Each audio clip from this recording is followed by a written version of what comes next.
Ag Life, presented by ADM Lloydminster. Hello again, everyone. Welcome to our agriculture show, Ag Life. I'm Gerard Lampow, and on the menu, transport rules, new regulations for moving livestock across the country. Trust me, they're nothing to moo about. Plus, all for the beef. Teachers can access online resources to tell the beef story. And some hefty change is being handed out in the Young Guns contest. But first, ag producers are exploring alternatives as the canola cash crop hangs in the balance. I get this perspective from the Canola Council of Canada. We've got a great product here in Canada, a very high-quality product that's appreciated by our customers around the world. We send canola to around 50 countries in the world. With China shutting the front door on Canada's canola seed, the industry is digging deep. Brian Innes with the Canola Council of Canada is perplexed as the Chinese have flagged the quality of the product. So the concerns raised by China are a bit puzzling to us. We do have markets for our canola seed in other places, but China's been such a good customer that it is having a difficult impact on growers this year. China accounts for 40% of Canada's canola seed. Producers are still trying to move seed from last harvest and are weighing options for this year. Two of our larger exporters have had their licenses to export canola seed to China revoked, which means they can't export. And we're also seeing that Chinese buyers are unwilling to purchase canola seed at this time. Canadian exporters are looking to switch it up. Our grain exporters do send canola seed to a number of places around the world, and there are countries like Pakistan and Bangladesh, Europe, and the United Arab Emirates that can take more canola seed than we've been sending them. There are 14 canola processing plants across Canada, including the ADM facility in Lloydminster. Exports of oil and meal continue to flow to China. Officials are working to get a better understanding of the issues raised by China, even as a third company, which has not been named, is in the Chinese crosshairs for non-compliance. A proposed meeting with China remains stalled. We believe that we have an opportunity to appoint an ambassador from Canada to China to help the very dedicated diplomats we have in Beijing working on this already. We believe there's an opportunity to help support producers through this time of uncertainty. And we also believe that there's an opportunity to use all the levers at our disposal. And there's the clip at the end of that story, using all the levers at our disposal, says Brian Innes. We'll see where that goes. One of the levers, and as of May 7th, I'll cue you in on this, Canada raised the issue of China's rejection of its canola in Geneva at a meeting of the World Trade Organization. That was a big meeting of senior decision makers at the WTO. Now, China has taken issue with the labeling of Canada's pork. The operations affected include Quebec's Olimel, which has plants in Saskatchewan and Alberta, so that's also affecting some pork producers in the Midwest region, as well Drummond Export, which they're also based in Quebec, and still in China's firing line, Canada's peas and soybeans. So the list is adding up. Well, still to come, transport rules and new regulations for moving livestock across the country, and trust me, it's nothing to moo about. Do stay with us. This segment of Ag Life is brought to you by Webb's Machinery. Webb's Machinery, your New Holland dealer in Vermilion, Vegreville, and Lamont.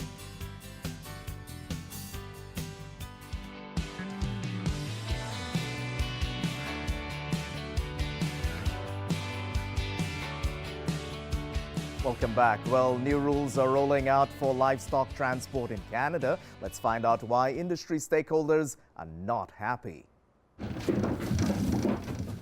The biggest change is the maximum hours in which cattle can be transported. That's been reduced from 48 hours, which is the current rules, down to 36. The new rules come into play in February 2020. All livestock transported across Canada will be affected. Animals will have travel time reduced so they can be offloaded for food and water, a rest period of 8 hours instead of the previous 5 hours. Then they can be loaded up again for the rest of the trip.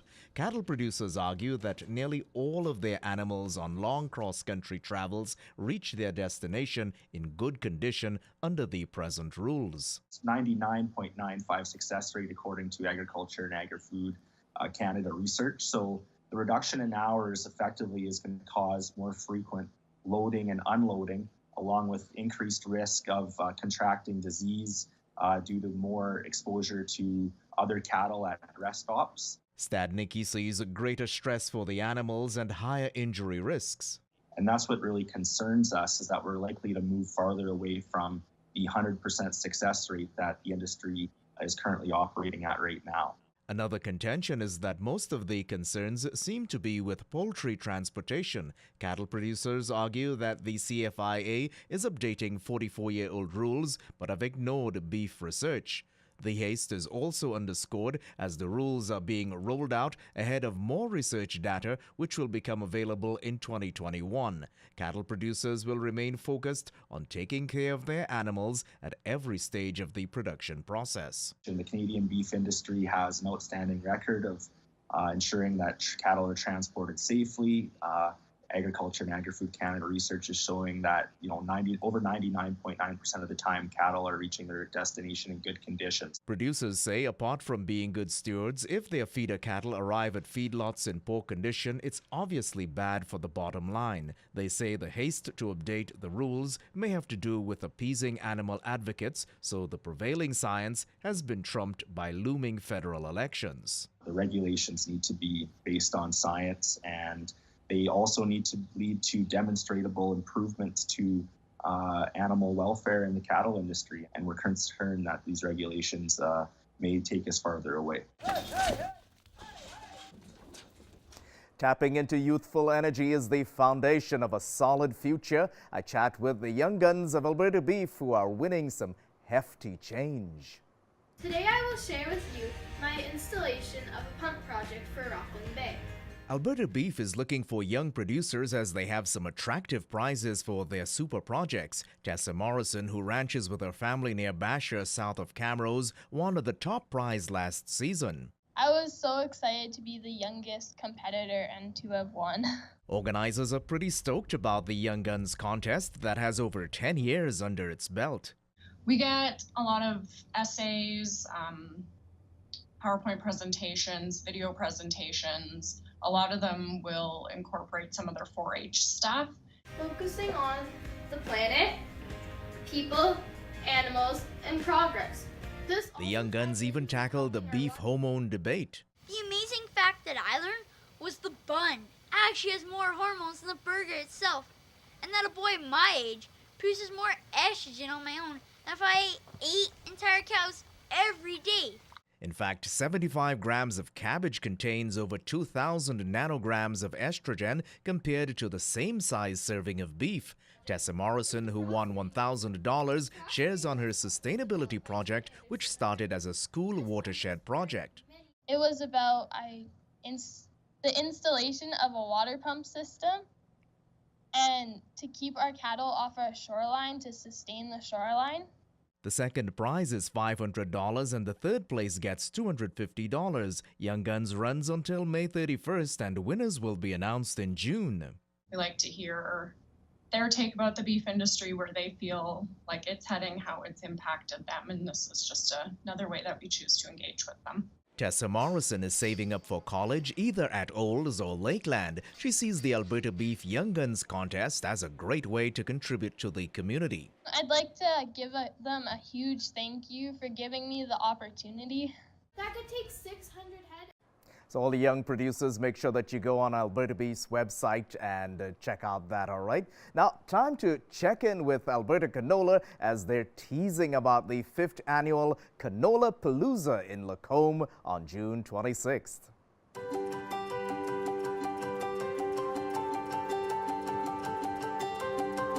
The best part about Canola Palooza would be the social aspect of it, meeting new people, connecting with people you haven't perhaps seen for a year. I love how hands-on everything is. I like that they seed some of the crops at different stages so that we can learn about the way we should be doing things versus how we might be doing things. I'd say the thing I liked the most about Canola Palooza was just the diversity. There's a lot of different booths here and a lot of people who know quite a bit about their respective fields. Lots of machinery demonstrations, there's food trucks. If there's any kind of question you have in canola, there's people here to answer your questions. Definitely come out, especially if you haven't been before. I love Canola Palooza. Canola Palooza is a great time.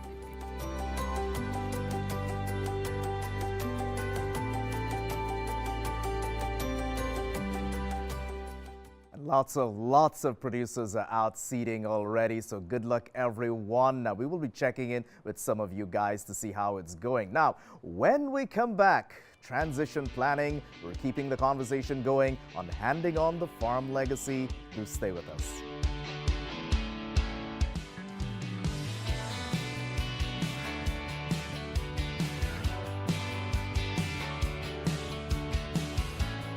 Preserving the legacy is always the best case scenario, so let's get another look at handing on the family farm. What are the parents' retirement needs? The definition for transition planning is considering the labor, the management, and control of the organization to the next generation. Deanna Amos with Credential Securities says it's more than tax planning and corporate restructuring. She says look at the financial components like retirement spending. When is that potential exit date? And then we also talk about the financial planning considerations for the next generation. So how much debt can they afford? What expenses do they have? And how much do they need to pull from the farm for their finances? Amos says visit your lending agency and look at your debt to see what you can afford. We know that most farm families can't afford to give away the land, and we know that that next generation is going to have to pay something for it. So it's important to know what those numbers are. How much can they afford given the other debts that they have in place? Then there's having to deal with the distribution of assets among siblings. Communication is key amongst the family members. So if we know what the ideas are for that farm transition right from the get-go, there's no surprises, and there's less chance for family conflict when the family can have open discussion as far as what those transition plans are going to be. Amos runs through the checklist. Determine your retirement income. Decide if the farm is staying in the family. Communicate the plan to the family and have a plan to deal with family members who are unhappy with the transition. Having off-farm wealth, off-farm assets that you could perhaps equalize them with, so financial assets. We often see insurance used for equalization benefits as well. But at the end of the day, having that open conversation with all family members so they understand the why behind the decisions. When interest rates Well, it's a really thorny subject, forgive the pun. Stopping weeds is an annual job for homeowners and ag producers. Let's find out why there's added concern even for our furry friends. If you break a stem, it'll ooze out this white milky sap. An ongoing issue on the prairies is weeds. John Hauer with the Ministry of Agriculture based in North Battleford specializes in range management. He's concerned about invasive plants or weeds. There are programs in place to deal with weed control. One common weed is leafy spurge. It's a very bad invasive weed.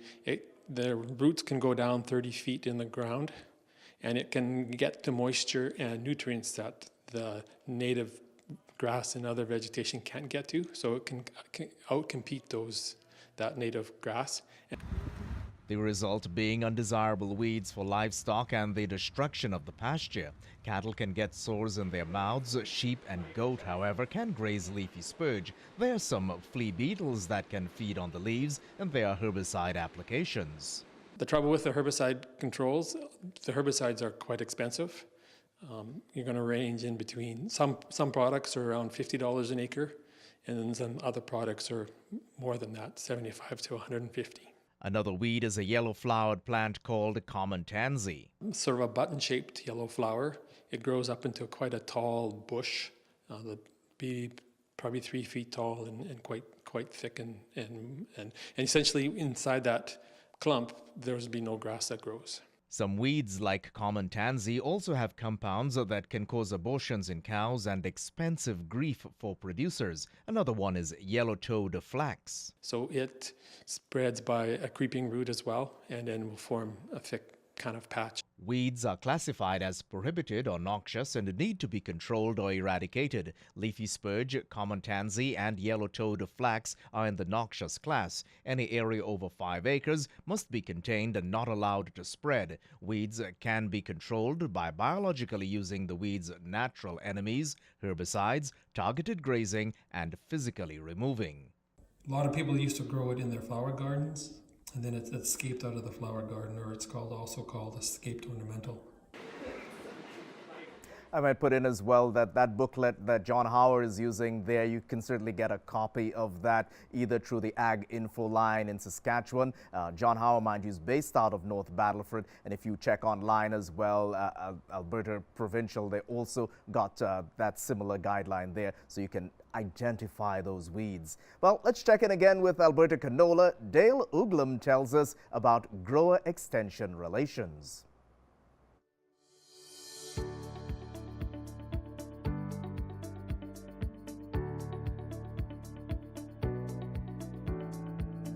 I'm Dale Uglem.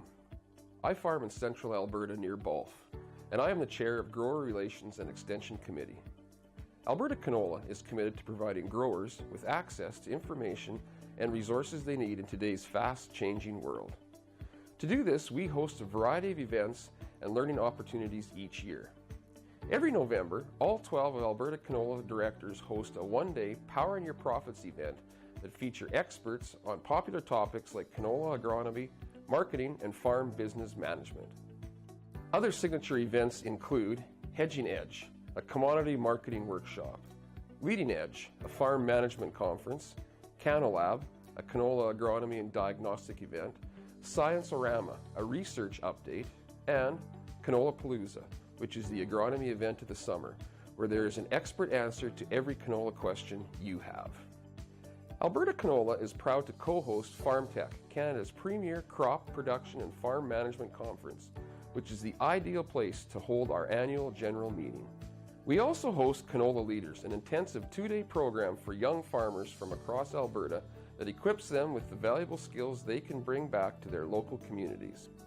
Throughout the year, we support many national, provincial, and local agricultural organizations that are working to help canola growers be successful, as well as providing support for a 4th Canola Council of Canada agronomy specialist in Alberta, Farm Management Canada, Sprayers 101, Applied Research Associations, and the Be Grain Safe program, just to name a few. We collaborate with other canola organizations on the Canola Digest magazine and Real Agricultural's Canola School, so the information is available to growers in as many ways as possible. AlbertaCanola.com is the hub for all our information and events. Our Canola Connections e-newsletter, along with our Facebook, Instagram, and Twitter accounts, help ensure that we stay connected with you.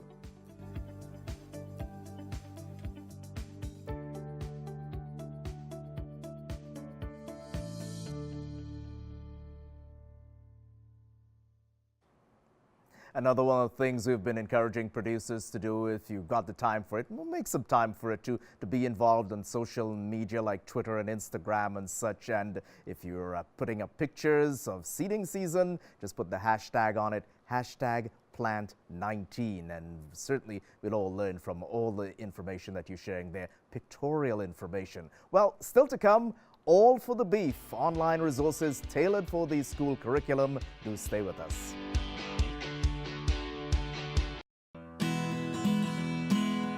Ag Life, presented by ADM Lloydminster. Welcome back. Beef in the Classroom is back on the menu. There's a new program that aims to give kids a fresh take on the beef food story.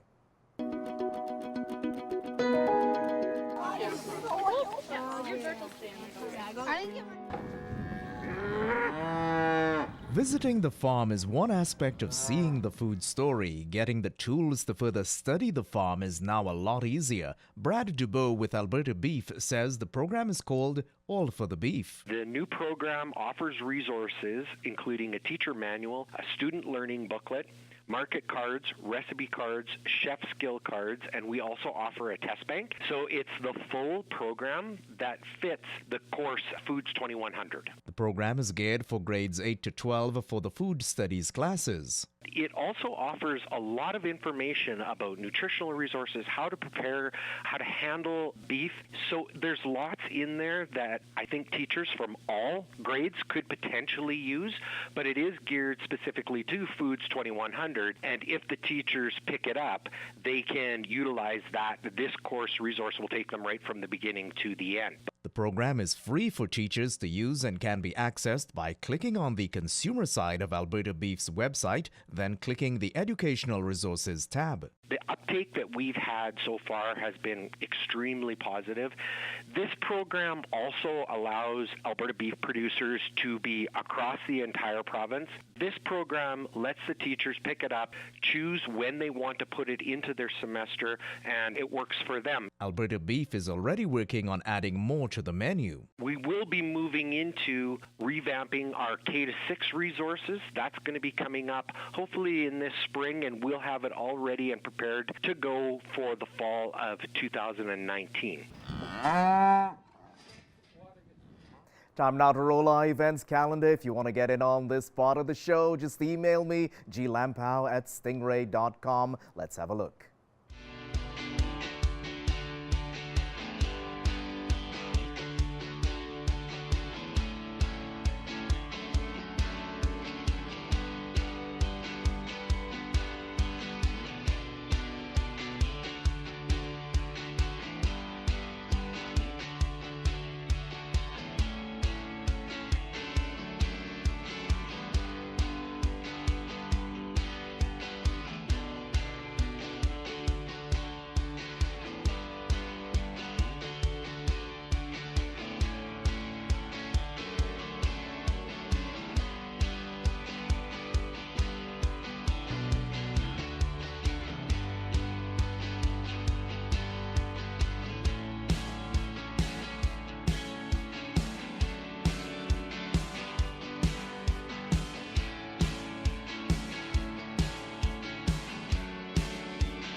Well, that's a wrap on this edition of Ag Life. I'm Gerard Lampow, yours in Ag. Take care.